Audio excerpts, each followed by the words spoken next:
Estamos en la unidad 2, aproximaciones conceptuales de nuestra materia de interculturalidad en cuanto a las realidades multiculturales en una tercera parte, y vamos a hablar en esta ocasión de la búsqueda de nuevas formas de organización de la sociedad, multiculturalismo normativo y pueblos indígenas.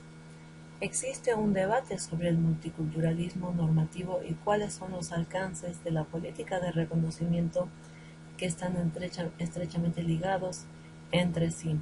El problema de la igualdad y la diferencia es el eje de este debate, y la pregunta es cómo resolver el problema de la igualdad en una sociedad compleja y diversa.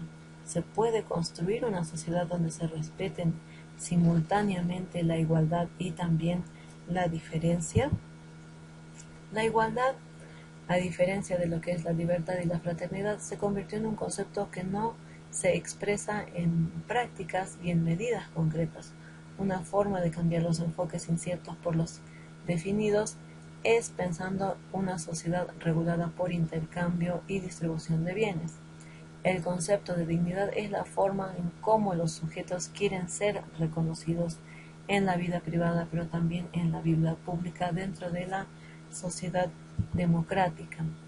Por otra parte, la autenticidad constituye una forma moral de pensar la diferencia y la identidad. Existe una relación entre lo que es el reconocimiento y la identidad.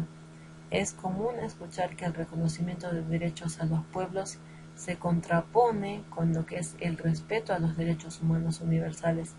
Esto debido a que en las sociedades indígenas existen ciertas prácticas que vulneran dichos derechos.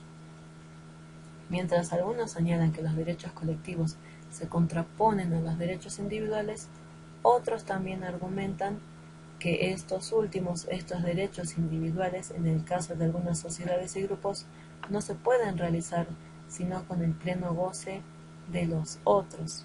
El trato a las mujeres, el trato a los niños y el respeto a las minorías religiosas, los castigos físicos y otras situaciones son temas comunes dentro de lo que es este debate, esta discusión. Y surgen otras preguntas dentro de todo este debate.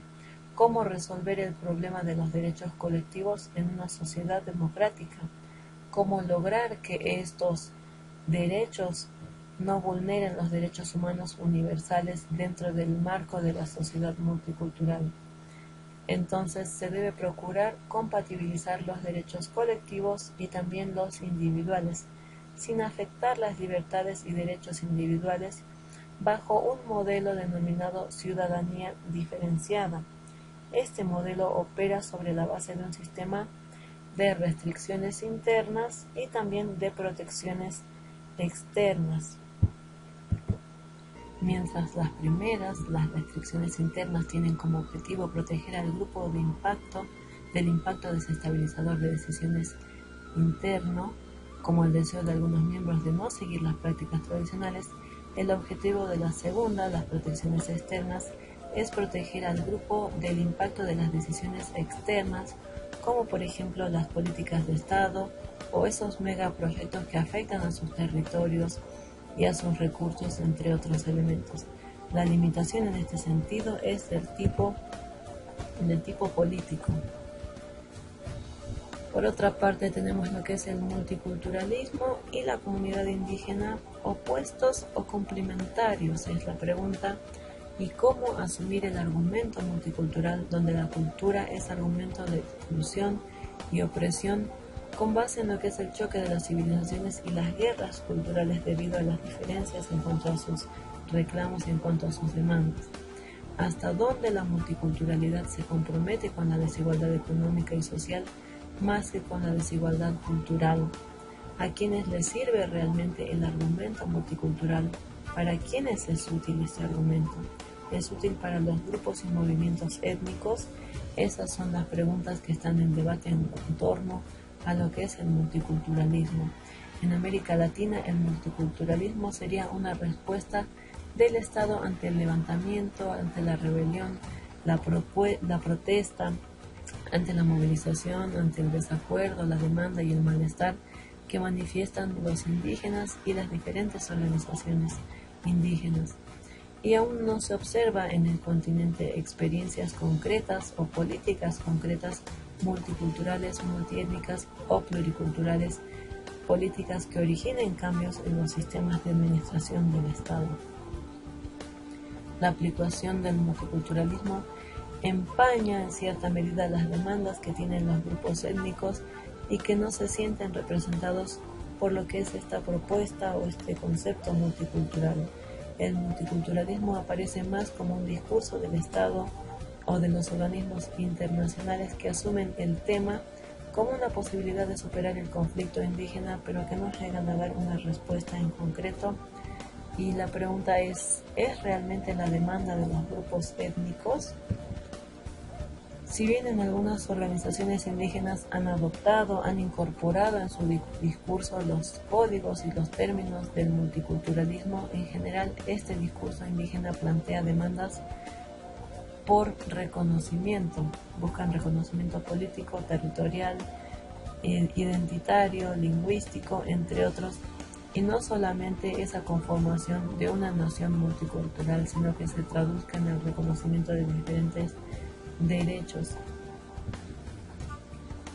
¿Es una ciudadanía multicultural o una ciudadanía étnica lo que buscan estos movimientos indígenas? Y vamos a ver el concepto de estos dos elementos. La ciudadanía multicultural es una forma de ciudadanía ampliada.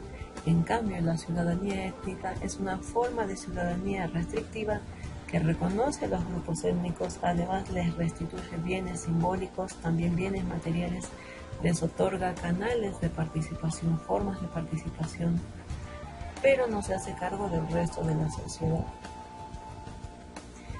Los proyectos indígenas son el resultado de su historicidad, también de su contexto, son el reflejo de las luchas políticas que han enfrentado estos pueblos indígenas y las relaciones con el poder del Estado. Plantean a la sociedad estos proyectos indígenas un desafío difícil de asumir por el multiculturalismo en la región. Se deben buscar entonces fórmulas que apunten a la realidad intercultural, a buscar esa igualdad, esa equidad en cuanto a las relaciones sociales y también políticas por parte de los pueblos indígenas que buscan acceder a estos diferentes aspectos. Y en esta ocasión la autoevaluación 10 de esta clase número 10 acerca de lo que veníamos hablando de multiculturalidad, los conceptos, los alcances, quizás las limitaciones y el debate en torno a lo que es la multiculturalidad y la propuesta multicultural, y también relacionando y haciendo memoria del término de interculturalidad que veíamos clases pasadas. Teniendo en cuenta estos dos conceptos, la pregunta dice así: ¿qué término usarías para describir el ámbito de tu congregación o el grupo donde interactúas, el grupo donde trabajas, ese grupo que tienes más cercano, en donde te desenvuelves a diario? ¿Qué término usarías para describir este ámbito? ¿Usarías el término de interculturalidad o multiculturalidad? Repasen los términos, repasen las clases y las diapositivas para recordar un poco el concepto de interculturalidad, y hoy veíamos en estas últimas clases el concepto de multiculturalidad. ¿Cómo describirías al ámbito en donde te desarrollas, tu congregación o el grupo en el que estés? ¿Qué término usarías? Interculturalidad o multiculturalidad, y explica por qué. Muy bien, nos encontramos en la siguiente unidad número 3 de nuestra materia de interculturalidad de la carrera de liderazgo pastoral. Dios los bendiga.